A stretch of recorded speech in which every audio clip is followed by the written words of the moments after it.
Welcome to digital నేస్తం.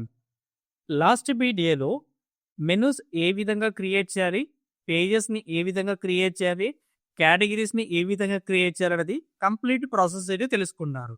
So, తెలుసుకున్న తర్వాత మీరు మెయిన్‌గా ఒక బ్లాగింగ్ వెబ్‌సైట్‌ని క్రియేట్ చేయాలంటే ఫస్ట్ ఆఫ్ ఆల్ బ్లాగింగ్ వెబ్‌సైట్‌ని మెయిన్‌గా క్రియేట్ చేయాల్సైతే ఉంటుంది. అంటే కస్టమైజేషన్ చేయాల్సైతే ఉంటుంది. అంటే సింపుల్‌గా మీకు చెప్పాలనే భాష చూస్తున్నట్టే డిజైన్ చేయాలి. బ్లాగింగ్‌కి తగ్గట్టుగా మనము అంటే ఒక ఆర్టికల్స్ రాసేటప్పుడు ఖచ్చితంగా ఎలా సెంటెన్స్ ఫార్మ్ చేస్తామో, అదే విధంగా మనము ఒక వర్డ్‌ప్రెస్‌ని వెబ్‌సైట్‌ని కస్టమైజ్ చేస్తే మనకు అంత బ్యూటిఫుల్‌గా అయితే కనిపిస్తుంది. అంటే మన తగ్గట్టుగా అంటే బ్లాగింగ్‌కి తగ్గట్టుగా మనం కస్టమైజేషన్ అయితే చేసుకోవాలి. ఈ వర్డ్‌ప్రెస్ వెబ్‌సైట్‌ని. సో, ఏ విధంగా చేసుకోవాలండి స్టెప్ బై స్టెప్ ప్రాసెస్ మీకు క్లియర్‌గా ఎక్స్‌ప్లెయిన్ అయితే చేస్తాను. ఫస్ట్ థియరిటికల్‌గా అయితే చూద్దాం. WordPress website is customization means modify your website design, layout, and feature to match your brand needs. ఏవైతే వెబ్సైట్ మోడిఫై చేసేటప్పుడు డిజైన్ కరెక్ట్‌గా చేసుకోవాలి. లేఅవుట్స్, ఫీచర్‌లు ఏవైనా కొత్తగా మార్పులు చేసుకోవాలనుకుంటే గాని ఖచ్చితంగా మీ బ్రాండెడ్ తగ్గట్టుగా మీరు డిజైన్ చేసుకోవాల్సి ఉంటుంది. వాటికి సంబంధించినటువంటి థీమ్స్ అయినా, కలర్స్ అయినా, ఫాంట్స్ అయినా, ప్లగిన్స్ అయినా, ఎక్స్ట్రా ఫంక్షనాలిటీ కూడా మీరు ముందే సెటప్ అనేది చేసుకోవాల్సి ఉంటుంది. అలాగే మొబైల్ ఫ్రెండ్లీ అనేది చాలా ఇంపార్టెంట్. ఎందుకంటే ప్రతి వెబ్‌సైట్ కూడా మొబైల్ ఫ్రెండ్లీ ఉన్నప్పుడు మాత్రమే వెబ్‌సైట్‌ని ఎక్కువగా డిజైన్ చేసుకోవడానికి అవకాశం అయితే ఉంటుంది. సో, అందుకోసం ఖచ్చితంగా మొబైల్ ఫ్రెండ్లీ కోసం మాత్రమే ఈ వెబ్‌సైట్ అనేది డిజైన్ చేయాలి. అందుకోసమే మీకు టాప్ 5 బ్లాగింగ్ వెబ్‌సైట్‌కి సంబంధించినటువంటి థీమ్స్ అనేది మీకు ప్రొవైడ్ చేస్తాను. ఇప్పుడు మన వర్డ్‌ప్రెస్ వెబ్‌సైట్‌ని డిజైన్ చేయాలంటే ఫస్ట్ ఆఫ్ ఆల్ ఇక్కడ మెనూ బార్స్ ఉంది కదా! ఇక్కడ అపియరెన్స్‌లోకెళ్ళి ఇక్కడ కస్టమైజేషన్ ఆప్షన్ ఉంది. Third option. ఈ కస్టమైజేషన్ ఆప్షన్ మీద క్లిక్ చేయండి.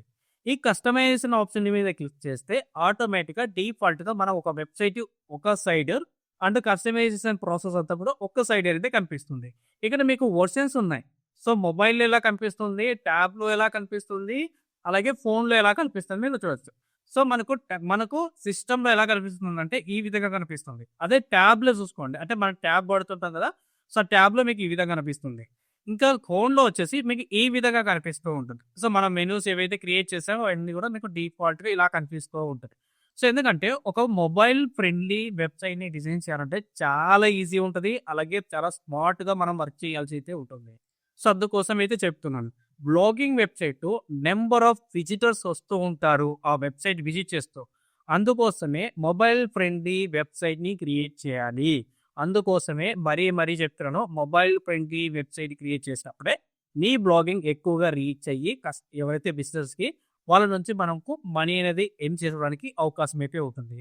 First of all site identity. ఈ సైట్ ఐడెంటిటీ అంటే మన వెబ్‌సైట్ ఏంటి? Site title. ఒకవేళ మీరు టైటిల్ హైడ్ చేసుకోవాలంటే హైడ్ చేసుకోవచ్చు. లేదనుకోండి వితౌట్ హైడిల్ అంటే మనకు ఎటువంటి హైడ్ చేసుకోకుండా మనకి ఇక్కడ ఇచ్చాము చూడండి. సో, ఈ విధంగా ఇస్తుంది. ఒకవేళ హైడ్ చేసుకోవాలంటే హైడ్ చేసుకోవచ్చు. మనకు కనిపించదు.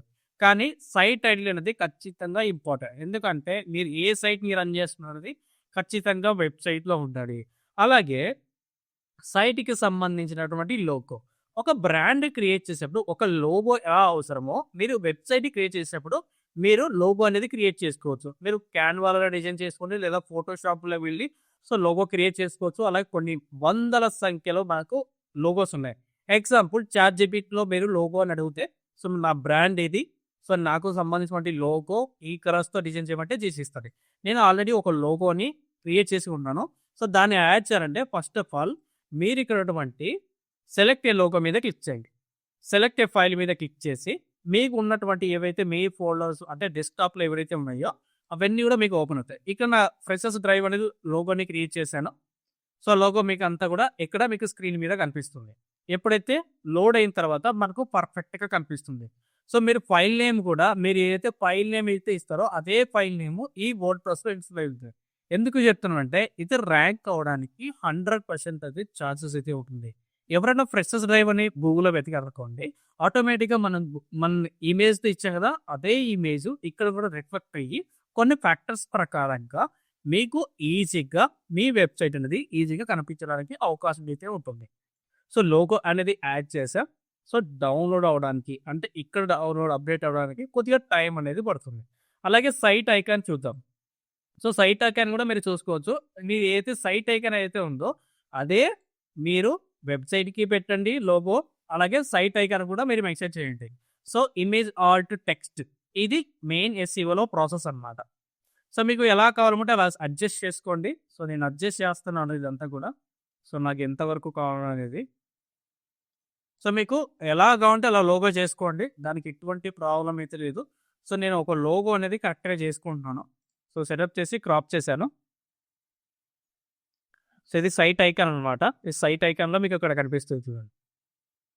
సో మనకు క్రాప్ అయిపోయిన తర్వాత ఆటోమేటిక్‌గా అవే అప్డేట్ అయిపోతుంది. నెక్స్ట్ సైట్‌కి సంబంధించినటువంటి లోగో అనేది సెట్ చేద్దాం. సో సెట్ చేసే ముందు ఖచ్చితంగా మీ సైట్ లోగో అలాగే సైట్ ఐకాన్ కూడా 2 ఒకే విధంగా ఉండాలి. చేంజెస్ ఏవి కూడా చేంజ్ చేయొద్దండి. ఎందుకంటే ఒక బ్రాండ్ అనేది ఎవరైతే చూస్తూ ఉంటారో వాళ్ళకి మైండ్‌లో గుర్తుంటది. ఓకే. ఫ్రెషర్స్ టైమ్‌లో ఇది అవైలబుల్‌గా ఉంటుంది. సో దీంట్లో జాబ్ ఇన్ఫర్మేషన్ వస్తుంది ఆల్ ఓవర్ ఇండియా. అలాగే లేటెస్ట్ సంబంధించినటువంటి వాల్కన్ ఇంటర్వ్యూస్ అలాగే ప్రైవేట్ జాబ్స్, గవర్నమెంట్, సెంట్రల్ ఏవైతే ఉన్నాయో అలాగే ఫుడ్ బ్లాగింగ్ సంబంధించినటువంటి, రెస్టారెంట్‌కి సంబంధించినటువంటి ఏవైనా గాని మీరు క్రియేట్ చేసేటప్పుడు ఖచ్చితంగా ఇలాగనే క్రియేట్ చేసుకోవాల్సి అయితే ఉంటుంది. సో నేను సైట్ లోగో అనేది యాడ్ చేస్తున్నాను. సో లోగో కూడా బాగా క్రియేట్ చేసుకోండి. బ్రాండ్‌గా క్రియేట్ చేసుకోండి. నేను జస్ట్ మీకు చూపించడానికి మాత్రమే ఈ లోగో అనేది క్రియేట్ చేశాను. సో లోగో చూడండి ఇక్కడ వచ్చేసింది. సో ఇక్కడ ఎందుకంటే లోగో చాలా పెద్దగా ఉంది. సో సైజ్ కూడా చూడొచ్చు మీరు. మీరు సైజ్ కావాలంటే సైజ్ కూడా మెన్షన్ చేసుకోండి. లెంత్ ఎంత కావాలనేది మీకు అక్కడ లెంత్ అని చూపిస్తది. సో నాకొచ్చేసి 50% మాత్రమే తీసుకుంటున్నాం. లేదా 100%. సో నాకు ఇవేమైనా లోగో చాలు. సో సైట్ ఐకాన్ ఈ విధంగా అయితే ఉంటుంది. సో మీరు ఒకసారి చూసుకోండి.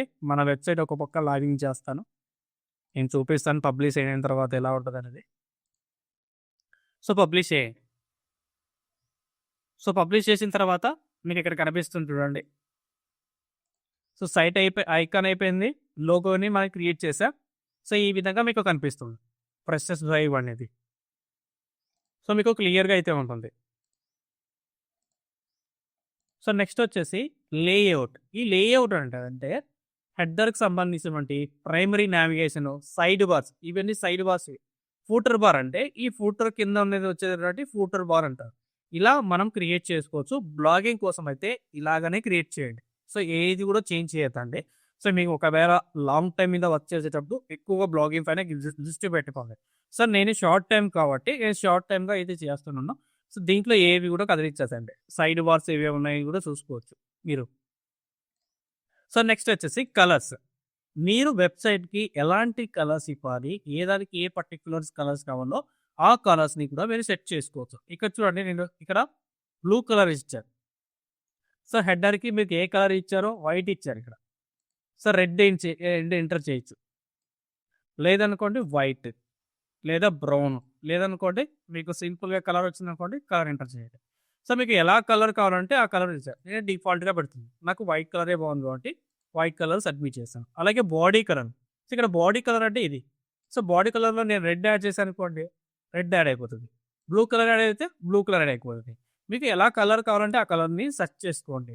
అలాగే హెడర్‌కి సంబంధించినటువంటి ప్రైమరీ నావిగేషన్స్, బటన్స్‌కి సంబంధించినటువంటి content, forms, side widgets, footer widgets ఇవన్నీ కూడా మీకు నచ్చినట్టు కలర్స్‌ని డిజైన్ అయితే చేసుకోండి. సో ఎందుకంటే ప్రతీది కూడా మీకు చూపిస్తాను.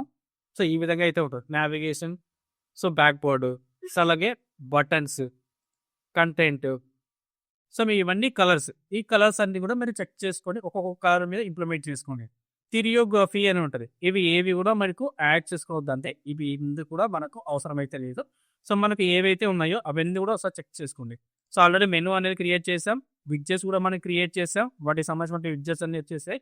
అలాగే హోమ్ పేజ్ సెట్టింగ్స్. ఈ హోమ్ పేజ్ సెట్టింగ్స్ అనేది లేటెస్ట్ పోస్ట్ మాత్రమే ఇక్కడ అవైలబుల్ ఉన్నాయి. స్టాటిస్టిక్ పేజ్ అంటే ఒకే పేజ్ ఉంటుంది.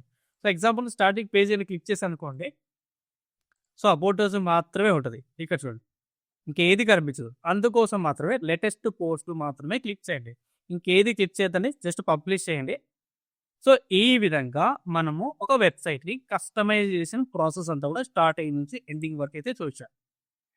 సో ఈ విధంగా మీరు ఒక వెబ్సైట్ని డిజైన్ చేసుకోవాల్సిన మెయిన్ ప్రాసెస్ అంతా కూడా మీరు చెక్ చేసుకుని సో చూసుకోవచ్చు. సో మనం ఫైనల్గా మన అవుట్పుట్ అయితే ఈ విధంగా వెబ్సైట్ అయితే ఉంది. సో ఈ విధంగా మీరు ఒక బ్లాగింగ్ వెబ్సైట్కి సంబంధించినటువంటి మెయిన్గా ఒక వెబ్సైట్ డిజైనింగ్ అయితే చేసుకోవచ్చు. ఇంకా అడ్వాన్స్ లెవెల్లో కూడా చేసుకోవచ్చు. బేస్డ్ ఆన్ మనం యూజ్ చేసుకుంటే థీమ్స్, వాటికి సంబంధించినటువంటి కలర్స్, అలాగే ఏవైనా యూజ్ చేసుకుంటే పర్టికులర్ ఫీచర్స్. కానీ బ్లాగింగ్ కోసం అయితే నేను అన్ని కూడా వైట్ అండ్ వైట్ పెడతాను. సో మీకోసం కలర్స్ అనేది చేంజ్ చేశాను. మీరు కలర్స్ కావాలంటే చేంజ్ చేసుకోండి. నేను ఎందుకు కలర్స్ చేంజ్ చేయలేదంటే మీకు నచ్చిన కలర్స్ అనేది మెన్షన్ చేసుకుంటారు. అంటే మీకు నచ్చినట్టుగా ఆ బ్లాగ్ ఎలా క్రియేట్ చేయాలంటే అలా క్రియేట్ చేసుకోండి. దాంట్లో ఎటువంటి ప్రాబ్లం లేదు. ఇంకా రీసెంట్ పోస్ట్, రీసెంట్ కామెంట్స్ ఏవైతే ఉంటాయి, ఎప్పుడైతే మనం బ్లాగ్ రాస్తామో అవి ఆటోమేటిక్‌గా వరల్డ్ వైడ్‌లో పబ్లిష్ అయితాయి.